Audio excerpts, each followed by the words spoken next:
आप जो खाते हैं वो हजम नहीं होता, या आपका वजन लगातार घटते जा रहा है, या फिर पेट में दर्द, ये सब आम शिकायतें हो गई हैं। अगर ये सब लक्षण आप भी फेस कर रहे हैं तो ध्यान से देखिएगा आज के हमारे इस कार्यक्रम को, क्योंकि आज हम बात करने वाले हैं हाजमे से रिलेटेड प्रॉब्लम्स पे, जिसे कोलाइटिस कहते हैं। और कोलाइटिस के इलाज क्या क्या हो सकते हैं, इसके बारे में हम जानेंगे हमारे मशहूर हकीम खुर्शीद मुराद साहब से। बहुत बहुत स्वागत है आपका शो पे। आज हम वेदांत में बात करने वाले हैं डाइजेशन रिलेटेड प्रॉब्लम्स के बारे में, जिससे कई लोग शिकार हैं। तो अगर आपके भी मन में कोई सवाल उठ रहा है या आप हाकिम साहब से कुछ जानना चाहते हैं तो आप हमें तुरंत संपर्क कर सकते हैं। हमारे संपर्क आपके स्क्रीन पे फ्लैश हो रहे हैं, आप हमें तुरंत संपर्क करें। हकीम साहब, बढ़ते हुए हम सबसे पहले जानना चाहेंगे कि कोलाइटिस, जिसे हाजमा आम शब्दों में कहा जाता है, ये एग्जैक्टली होता क्या है? एक्चुअली एक तो पहले आप कोलाइटिस समझ लेंगे क्या होता है। टिस एक लैटिन वर्ड है। टिस के मीनिंग होते हैं इन्फ्लेमेशन। जी।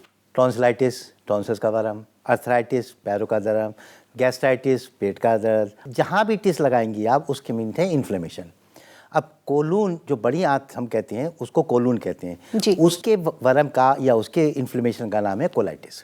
क्या कारण होते हैं और इलाज क्या पॉसिबल है इसके लिए? इसका इलाज तो बहुत है। एक्चुअली क्या होता है कि कोलाइटिस के अंदर जो इन्फ्लेमेशन आता है उसके अंदर हल्के हल्के सूजन आना शुरू हो जाती है, और कोलाइटिस खुद एक जगह इस स्टेज पर नहीं रुक पाती। अभी तो इन्फ्लेमेशन आता है, ये इन्फ्लेमेशन आगे बढ़ता है फिर अल्सर के अंदर, फिर उसके अंदर छोटे छोटे इंटेस्टाइन में अल्सर्स बन जाते हैं छाले से, और वो छाले जब फटने लगते हैं तो ब्लड आना शुरू हो जाता है। जी। अगर ये अपर पार्ट में हो रहे हैं इंटेस्टाइन के, तो ये ब्लड आंत के रेक्टम में जमा होता है और लोगों को स्टूल, ब्लैक स्टूल आना शुरू हो जाता है। कभी कभी इसमें एक डायरी, एक क्रैम्प्स आते रहते हैं, उसके बाद आता है, फिर सुबह में ये ज़्यादा आता है, फिर कम हो जाता है, और फिर ब्लड के साथ साथ ये आगे चल के, फिर मैंने बताया ना एक जगह रुकता नहीं है, उसके बाद ये फिर पहुंच जाता है इंटेस्टाइन में, गांठें बन जाती हैं जिनको ग्लैंडुलर कोलाइटिस कहते हैं।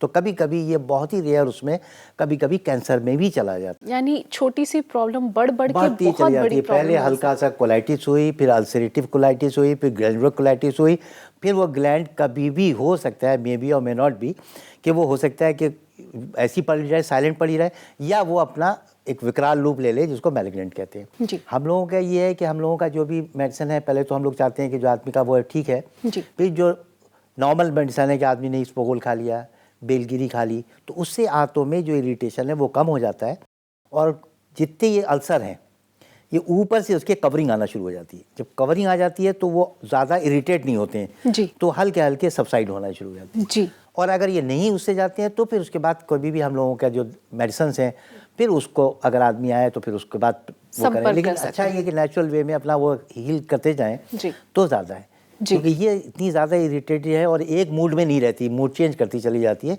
तो इसमें ये होता है कि ज़्यादा केयर करें, क्योंकि जिसको होती है वो काफ़ी लंबे पीरियड तक पर चलती रहती है। आज हम बात करें वेदांत में colitis and stomach related problems के बारे में। अगर आप भी किसी समस्या से जूझ रहे हैं और हमसे समाधान चाहते हैं तो हमें संपर्क कर सकते हैं। हकीम साहब और उनकी पूरी टीम आपकी मदद के लिए तत्पर है। हमारे कॉन्टैक्ट डिटेल्स आपके स्क्रीन पर लगातार फ्लैश हो रहे हैं, आप हमें कॉन्टैक्ट कर सकते हैं।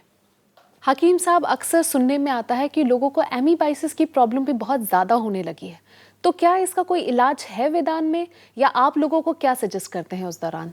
देखिए, हम लोग इसी तत्पर रहते हैं कि आदमी पहले नेचुरल वे में उसका उपचार हो जाए। अब ये जो इंटेस्टाइन की बीमारी है, इसमें एक अमीबा होता है जिसका एंटा अमीबा हिस्टोलाइटिका कहते हैं। वो एक बैक्टीरियल ग्रोथ होती है, वो इंटेस्टाइन में ग्रो करना शुरू करती है और आंतों में एक इरिटेशन पैदा करती रहती है। कभी मोशन आने लगते हैं, कभी क्रैम्प्स होते हैं, और एक म्यूकस टाइप का जो थिक म्यूकस है वो इंटेस्टाइन से आने लगता है, और इसको उर्दू हिंदी की ज़बान में पेचिश भी कहते हैं कभी कभी। और ये अंदर से वो जो इन्फ्लेमेशन है उससे जो हमारा म्यूकस इंटेस्टाइन का है वो डिस्चार्ज होना शुरू हो जाता है, और उससे फिर मरोड़ भी होती रहती हैं, गैसेस बनती रहती हैं, घबराहट होती है, फ्लैचुलेंस होना शुरू हो जाता है, और मोशन एक बार में ना होने का आदमी को रहता है कि मेरा पेट एक बार में क्लियर नहीं हुआ है, कि वो इंटेस्टाइन एक बार में पूरे स्टूल को फेंक नहीं पाती, ना तो वो फॉर्म हो पाता है, और एक सेमी टाइप का आता रहता है, और वो मॉर्निंग आवर्स में ज़्यादा होता है। तो इसका क्या कोई फूड या ऐसा कुछ उपचार हो सकता है? इसका बहुत अच्छा उपचार तो ये है कि आप इसबगोल एक आता है, इसबगोल की भूसी आप खाना शुरू कर दें, दही खाने के साथ ज़्यादा लें। दही के अंदर एक बैक्टीरिया होता है वो इसको वो करता है, उसको बैसिलाई कहते हैं। जी। तो वो खुद जो बैक्टीरिया है वो इंटेस्टाइन की सारी बीमारियों को दूर करता है। और यही अमीबाइसिस में है कि अगर दही खाना शुरू कर दे आदमी तो अमीबाइसिस जल्दी होती भी नहीं है, और हो गई है तो वो बहुत जल्दी सबसाइड हो जाती है। यानी दही एक रेगुलर बेसिस बहुत में भी रेगुलर बेसिस डाइट पे में लेना डाइट चाहिए। में बहुत अच्छा होता है। फिर दही जो है उसके अंदर सबसे बड़ा ही कि आप गुण है कि आपको हाजमा बढ़ाता है, इसी की वजह से, लैक्टोबैसिलाई की वजह से। और अगर बात करें आईबीएस की, जी। तो आईबीएस भी बहुत कॉमन प्रॉब्लम हो गई। बहुत सारे पेशेंट शिकायत करते हैं क्योंकि आईबीएस की प्रॉब्लम होने लग गई है। आईबीएस की भी है, असल में आईबीएस कहते हैं इरिटेटिव बाउल सिंड्रोम। जी। ये आंतों में इतनी ज़्यादा इरिटेशन होती है, हाइपर एक्टिव हो जाता है, भाई सब कुछ लिया और एकदम से होना शुरू हो गया। और आईबीएस में बार बार रेगुलर मोशन भी आते रहते हैं, जी। वो भी रहता है, हाजमा भी नहीं रहता है, इधर कुछ काम किया वो है। तो ये आईबीएस बढ़ते बढ़ते फिर बहुत सी डिजीज़ में पहुंच जाती है, जैसे वो बताया। फिर ये क्रोन डिजीज़ में आ जाती है। जी।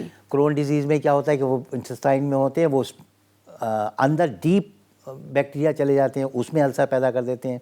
तो ये सब चीज़ें हैं। और इसके लिए कि दवाएं आदमी ये अगर रोज़मर्रा लेता रहेगा, जैसे बोल है रात में खा लिया तो इरिटेशन कम होता चला जाएगा, दही खाता रहे। फिर अगर इसका उपचार नहीं हो पाता है तो फिर हम लोगों से बात करें, हम लोग फिर उसके बाद जो वैद्यान की दवाएँ हैं वो बताएँ। हमारे कॉन्टैक्ट डिटेल्स आपके स्क्रीन पर लगातार फ्लैश हो रहे हैं। हकीम साहब और उनकी पूरी टीम आपकी मदद के लिए तत्पर है।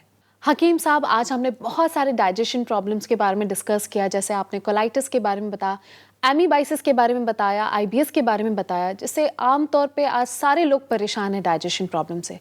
तो ऐसे कौन सी चीज़ें हमें करनी चाहिए ताकि ये डाइजेशन प्रॉब्लम्स हमें हो ही ना? देखिए, सबसे पहले तो ये है कि हमें अपनी दिनचर्या सही करनी चाहिए। जो हमारा लाइफ स्टाइल है वो आजकल बढ़ती दुनिया के साथ साथ हमारा लाइफ स्टाइल भी बिगड़ता चला जा रहा है। जी। जो टाइम हमारे लंच का, डिनर का है, अगर हम उस टाइम पे खाने लगें तो क्या होता है कि एक तो टाइम सेट हो जाता है, और हमारे ब्रेन के अंदर जो हमारे अंदर एक डॉक्टर बैठा हुआ है उसने घड़ी लगा रखी है। जी। अगर हम 2 बजे खाना खा रहे हैं तो हमारे जितने भी अंदर इंजाइम्स हैं, सारी इंजाइम्स उसी वक्त रिलीज होते हैं जी। जो खाने को पचाते हैं। अब उसमें माइलेज है, लिपेज है, प्रोटीजेज है, जितने भी इंजाइम्स हैं वो हमारे आते रहते हैं। अब वो आते हैं, अब हजम करने के लिए कुछ है नहीं, पेट खाली है, तो सीधा इंटेस्टाइन में गिरते हैं और जो गट है उसमें सूजन पैदा कर देते हैं। तो जहाँ आप कह रहे थे कोलाइटिस, ये इसमें गैस्ट्राइटिस पैदा कर देती है। जो गैस्ट्रिक रीजन है जिसको हम स्टमक कहते हैं, उसमें इरिटेशन करती है। अब एसिडिटी शुरू होती है, डकारें आती हैं, खाना नहीं खाया जा सकते, क्योंकि अब खाली पेट में सारे एंजाइम सारे होने तो पता नहीं कि खाना खाया ही नहीं है आपने। और सारे एंजाइम जो व्यर्थ गए, जिनका काम था आपके फैट जो खा रही थी आप, उसको फैटी एसिड्स में बदलना था, प्रोटीन्स को पेप्टाउड्स में बदलना था, तो उसको क्या होता है कि इसको एक मेटाबॉलिज्म कहते हैं कि खाना हमारा सब चीज़ों से पच के जी। इंटेस्टाइन में, स्टमक से गया, पिस के आंतों में चला गया, उसको कैलूस कहते हैं। उस कैलूस से एक काम होता है मेटाबॉलिज्म, इस खाने से ब्लड बनना। जी। अब जाहिर बात है एंजाइम तो हमने जला डाले हैं तो वो खाना तो पचेगा नहीं, तो वो प्यूट्रीफाइड होगा, सड़ेगा। जब सड़ेगा तो गैसेस बनाएगा। यही गैस कभी कभी ब्रेन और हार्ट पे जाती है, तो आदमी ये समझता है मुझे हार्ट अटैक हो रहा है। जी। उसी में गैसेस पास हो जाए या डकार आ जाए तो हल्का हो जाता है। और थोड़ा सा पुराना कहावत है कि खाना अगर खाएं तो खाने से पहले आप पानी पी लीजिए। उसके 2 चीज़ें हैं, एक तो लुब्रिकेशन, आपका गले में कभी खाना फंसेगा नहीं। खाना जब खाने के बाद 20 मिनट के बाद पानी पिए आदमी, तो सारा वो भी हो जाएगा और फैट डिजॉल्व होकर आपका पेट हल्का हो जाएगा, खाना बहुत अच्छा पचेगा। हकीम साहब, आपने हमें बहुत अच्छे अच्छे टिप्स बताए, बहुत सिंपल चीज़ें बताई जो अगर हम लाइफस्टाइल में इन्वॉल्व करते हैं, अप्लाई करते हैं तो लाइफ ऐसे ही ईजी हो जाएगी और कोई प्रॉब्लम नहीं होगी। Thank you so much. अगर कोलाइटिस या डाइजेशन रिलेटेड किसी भी प्रॉब्लम से आप परेशान हैं और आप पूछना चाहते हैं हकीम साहब को, तो आप हमसे संपर्क कर सकते हैं। हकीम साहब और उनकी पूरी टीम आपकी मदद के लिए तत्पर है। हकीम खुर्शीद मुराद से कोई भी सवाल पूछने के लिए आप हमें संपर्क कर सकते हैं। वेदान India 136/A, civil lines, circuit house crossing, Bareilly 243001। हमारे फोन नंबर्स हैं 08881 333 777, 0581 606 3377। हमारी मेल आईडी है dramid@vedanclinics.com, consult@vedanclinics.com। हमारी वेबसाइट है www.vedanclinics.com। हम नेचर से जन्मे हैं और नेचुरल जड़ी बूटियों में ही है हमारे सेहतमंद जिंदगी के उपाय। ज्ञान और विज्ञान से भरे वेदांत में हम आपको एक बार फिर से मिलेंगे और डिस्कस करेंगे, लेकिन अभी नहीं, अभी हमें इजाजत दीजिए। मिलेंगे वेदांत के अगले एपिसोड में, तब तक आप अपना ध्यान रखिए क्योंकि हमें आपकी फिक्र है। For more videos, subscribe to our channel, Care World.